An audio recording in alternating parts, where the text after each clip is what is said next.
What's up? It's Marco, Sage of Soccer, and today I want to talk about a trend that I've been seeing going on, and that has been MLS players leaving the MLS to go to the Scottish Premier League in what can only be described as seems like a sideways move.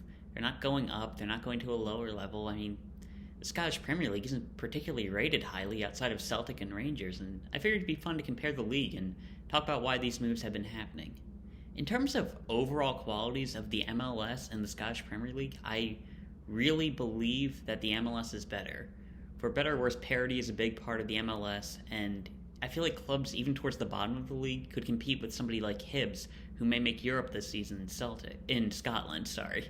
Hibs squad is full of older Scottish players, mediocre international players, and compared to an MLS playoff team like someone like Atlanta, I feel like Atlanta is better. And even outside of the playoffs, there are some very good players on just about every team. And in Scotland, there's this huge drop-off between Celtic and Rangers to a third-place team, Harkes. And even in other leagues, just for a player development side of thing, I feel like Austria isn't a higher level league than the MLS, but Brendan Aronson going there and playing in there, the new style of play has really helped him.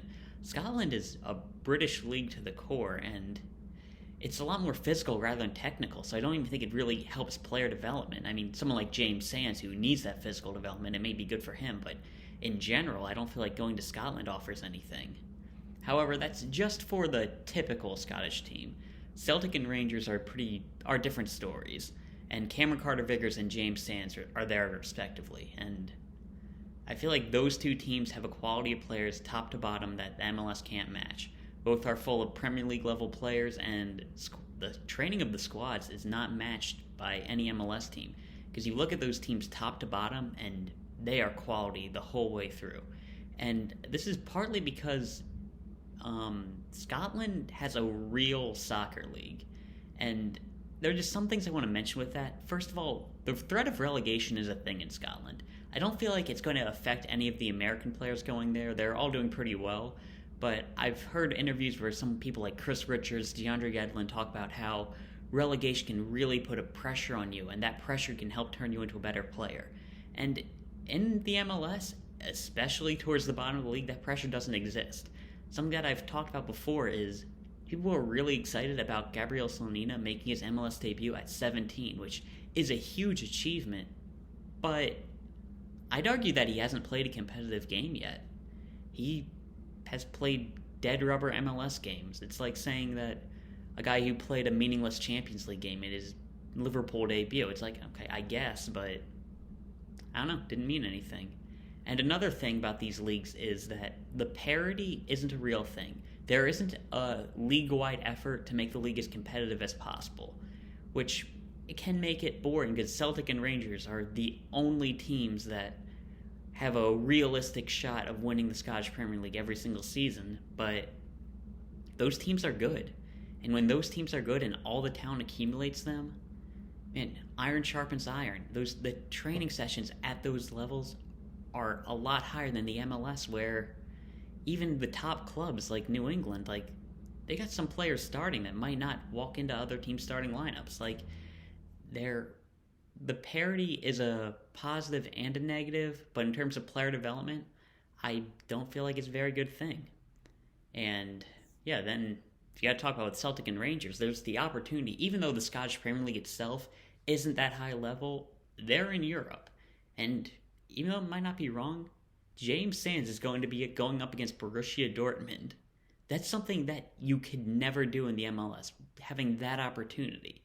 And just that alone, the option to play in Europe, I feel like is enticing enough to make that move, because you're going to be playing against the quality of players you would never play against in the MLS unless you somehow make the Club World Cup, which, has that happened ever? I know we won the CONCACAF Champions League in the past, but I don't think that was when the Club World Cup existed.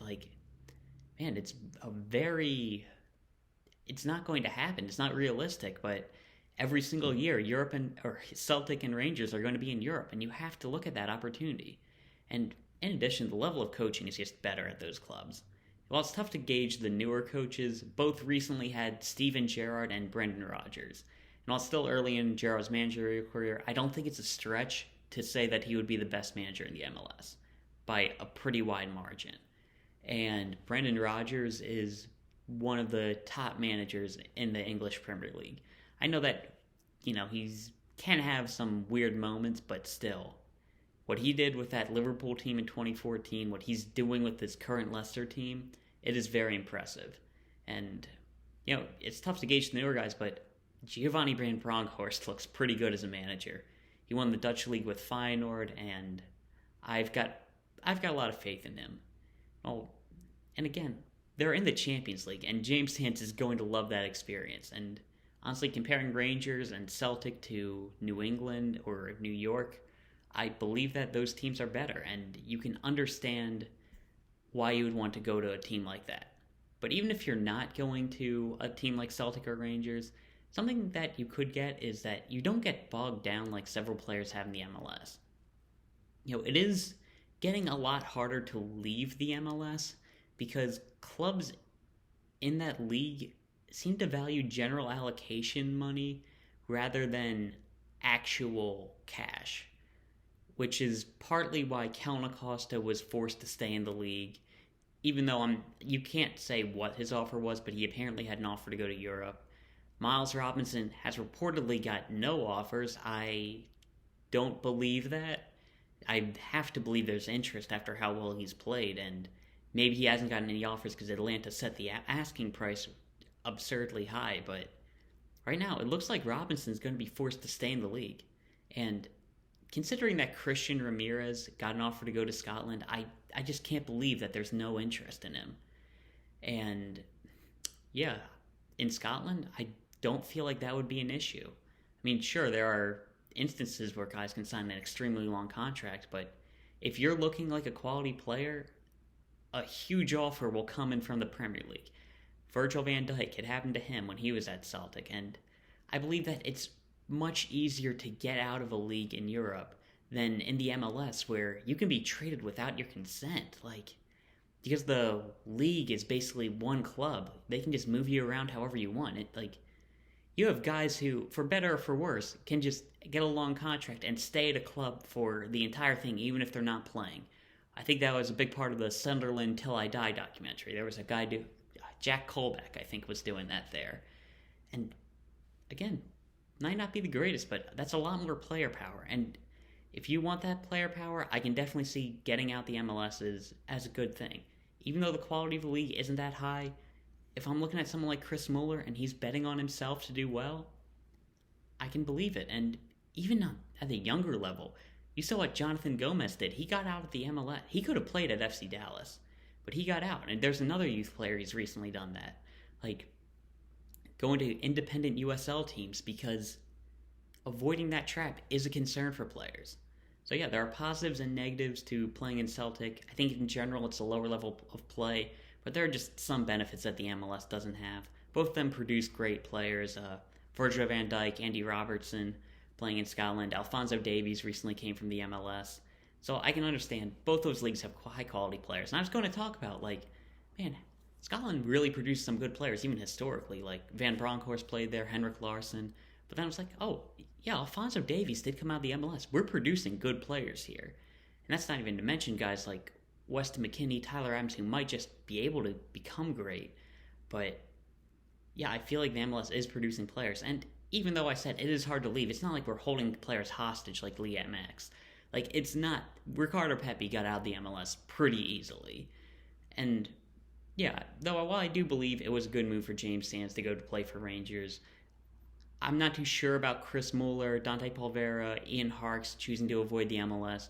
But if they're going to bet on themselves, I can't really blame them, and I'm really hoping for everybody to succeed. And I just want to talk about why players are going to play in Scotland, because I feel like it is interesting. Playing in Europe is an opportunity that we don't have in the MLS, and that's a huge thing for people. With hearing that Champions League music, or even just going on that European tour, that's just such a cool idea, especially after playing in only one country. As big as it is, going to certain stadiums, and adding to the pressure of relegation. I didn't mention how much being a soccer star is a lot bigger in other places than it is in America. So Yeah, I feel like there are a lot of benefits to going abroad, though I don't believe the Scottish Premier League is a higher quality.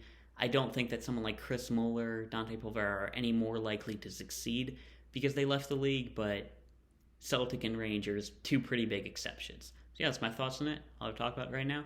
See ya.